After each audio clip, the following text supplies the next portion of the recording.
اس ملک میں جب تک رویش کمار اور ابھے کمار جیسے ہندو صحافی موجود ہیں، جب تک ہمارے پاس وائر والے موجود ہیں، جب تک ہمارے پاس دوسرے لوگ موجود ہیں، اس وقت تک ہمیں پریشان ہونے کی ضرورت نہیں ہے۔ بحیثیت مسلمان کے بھی ایک بات آپ سے کہتا ہوں، اور ایمان کی پوری جاذبیت اور گہرائی کے ساتھ کہتا ہوں کہ وہ قوم جو سانحہ کربلا کے بعد زندہ رہی، وہ قوم جو سقوط بغداد کے بعد زندہ رہی، وہ قوم جو ہندوستان میں 1857 کے بعد زندہ رہی، 1947 کے بعد زندہ رہی، 1992 کے بعد زندہ رہی، 2002 کے بعد زندہ رہی، وہ آگے بھی زندہ رہے گی، اس کا کچھ نہیں ہونا۔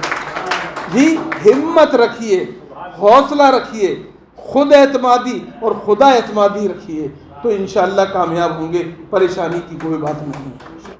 ہمارے دوست محمد احمد کا چینل ہے اور دوسرے چینل ہیں، میں نام سب کے نہیں لے رہا، جی ہمیں ان سب کی مدد کرنی چاہیے، خالی پیٹھ تھپتھپا دینے سے بات نہیں بنتی، جی ہمیں بنیادی طور پہ آگے آنا چاہیے، اپنے نوجوانوں کی مدد کرنی چاہیے، اور اس میں ایک بات کا خیال اور رکھنا چاہیے کہ صرف مسلمان نوجوانوں کی مدد نہیں کرنی چاہیے، اگر ابھے کمار جیسے لوگ موجود ہیں تو ان کی مدد بھی آگے بڑھ کے کرنی چاہیے، جی اور ان کی کڑوی باتوں کو بھی سننا چاہیے اور سمجھنا چاہیے کہ یہ کس دردمندی سے ہم سے کہہ رہے ہیں یہ بات۔ یہ عبدالباری مسعود بیٹھے ہوئے ہیں، ماشاءاللہ گندک کا تیزاب ہیں چلتے پھرتے ہی، میں بالکل ان کے سامنے کہہ رہا ہوں، یہ سچ بولنے میں کوئی تکلف نہیں کرتے، لیکن ان کے حالات کیا ہیں اندرون خانہ یہ کسی کو پتہ نہیں۔ اس آدمی نے کتنی تکلیفیں اٹھائی ہیں، جی اپنی سرفرے ہونے کی وجہ سے۔ ہمیں ایسے لوگوں کا ساتھ دینا چاہیے۔ مسلمانوں میں جو لوگ کے اکیلے کوئی کام کرتے ہیں وہ بڑے کام کر جاتے ہیں، اور جب پنچایتی کام کرتے ہیں تو وہ بیٹھ جاتا ہے۔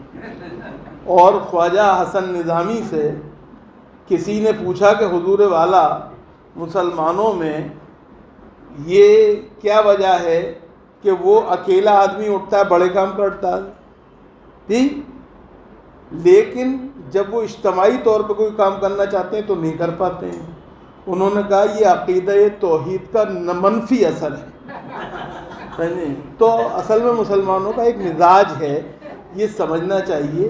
اور شفیق سے میں ایک بات کہوں گا، کہنے کو میں نے بھی شفیق سے بار بار کہا ہے، اور میں نے بھی یہ بات چاہی ہے کہ ان کو ایک پوری ٹیم کا ساتھ ملے، لیکن مجھے یہ بات کہنے میں کوئی عار نہیں ہے کہ شفیق کو یہ کام اکیلے ہی کرنا ہوگا۔ یہ یہ ان کا بریک جب بھی ختم ہو یہ کام خود ہی کرنا ہوگا، کیونکہ ہم مسلمانوں کا مزاج جو ہے وہ یہ ہے کہ ہم باد محرم یا حسین کرنے کے عادی ہیں۔ میں ان لوگوں میں سے بالکل نہیں ہوں جو یہ کہیں کہ مسلمانوں کو اپنا اخبار نکالنا چاہیے۔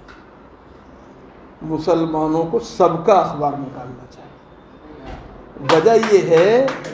وجہ یہ ہے کہ معاف کیجیے گا، آپ اپنا اخبار نکالیں گے، خود لکھیں گے، خود پڑھیں گے، خود روئیں گے، خود ہنسیں گے، خود گائیں گے، خود بجائیں گے، اس سے فائدہ نہیں ہوتا۔ ہمارے پاس ہم نے ایسی مثالیں دیکھی ہیں، روزانہ دیکھ رہے ہیں، جی اردو اخبارات کا حال جو ہے ہم سب دیکھ رہے ہیں۔ آپ کو ایسا اخبار نکالنا چاہیے جس میں توازن ہو، اعتدال ہو، اور جو ان برائیوں کا شکار نہ ہو جس کی وجہ سے ہم اپنا اخبار نکالنے کی بات کرتے ہیں۔ دیکھیے ظلم کا کوئی زمانہ نہیں ہوتا، معاف کیجیے گا، میں جو شخص آپ کے سامنے بول رہا ہے یہ 1964 میں پہلی دفعہ گرفتار ہوا تھا، اس وقت کے وزیر اعظم پنڈت جواہر لال نہرو تھے، جی اور کس بات پہ گرفتار ہوا تھا کہ روڑ قلعہ جمشید پور کلکتے میں جو 64 میں فسادات ہوئے تھے ان کے خلاف 2 تقریریں کر دی تھی، جی معلوم وقت مقدمہ چلا، گرفتار ہوئے، سزائیں، مقدمہ چلا، سزائیں ہوئی. اس کے بعد 7 دفعہ جیل گئے علی گڑھ تحریک میں. معاف کیجیے گا، اس زمانے میں سنگھیوں کا راج نہیں تھا. میں بہت آپ سے بات کرتا ہوں. ہم نے یہ ہمیں سمجھنا چاہیے.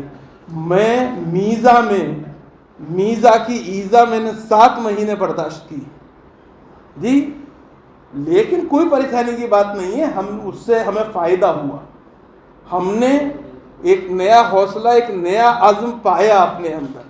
تو یہ بات ہونی چاہیے. اس وقت جو صورتحال ہے وہ کوئی بہت اچھی نہیں. میں بالکل اس بات سے اتفاق کرتا ہوں. جو کچھ سہیل انجم نے کہا، مہتاب صاحب نے کہا، دوسروں نے کہا، میں اس سے پوری طرح اتفاق کرتا ہوں جی. آپ معاف کیجیے گا، اس ملک میں آوازیں طرح طرح کی اٹھ رہی ہیں. احانت رسول کی بات یہاں پہ ہوئی، کوئی نئی چیز ہوئی ہے؟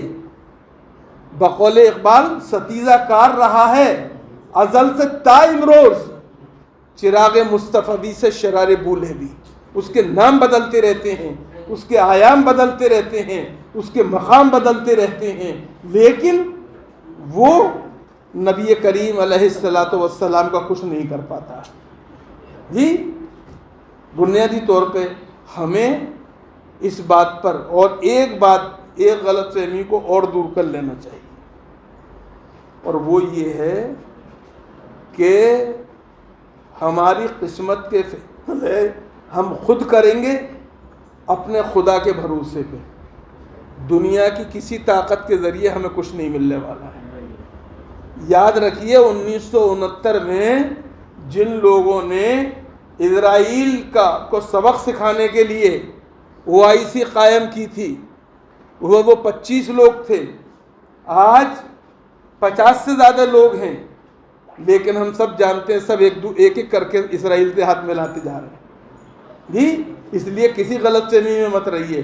اپنے پہ بھروسہ رکھیے، اپنے رب پہ بھروسہ رکھیے.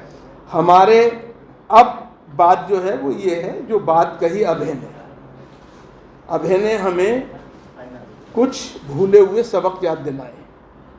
ہمارے وہ نوجوان جو سوشل میڈیا سے جڑے ہوئے ہیں اور بڑا کام کر رہے ہیں، ہمیں ان کی مدد کرنی چاہیے.